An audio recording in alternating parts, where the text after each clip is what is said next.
জানো আমি শুনেছি নাকি স্বামী স্ত্রীকে স্বর্গে একসাথে থাকতে দেওয়া হয় না। হ্যাঁ, সেই জন্যই তো ওটা স্বর্গ। তার মানে তুমি বলতে চাইছো আমার সাথে থাকাটা নরক? না না না, নেভার নেভার, আমি ওটা বলতেই চাইনি।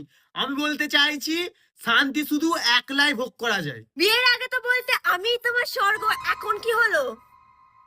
আসলে তখন আমি ভুল বুঝেছিলাম। স্বর্গে নাকি পরীরা থাকে, তাহলে তুমি ওখানে গিয়ে কি করবে? আমি শুধু দূরে দাঁড়িয়ে তাদের সাথে তোমার তুলনা করে হাসবো। কেন? আমার চেয়ে তারা সুন্দরী হয় বলে? না, তারা তোমার মতো ঝগড়া করতে পারে না দেখে মায়ায় হাসবো।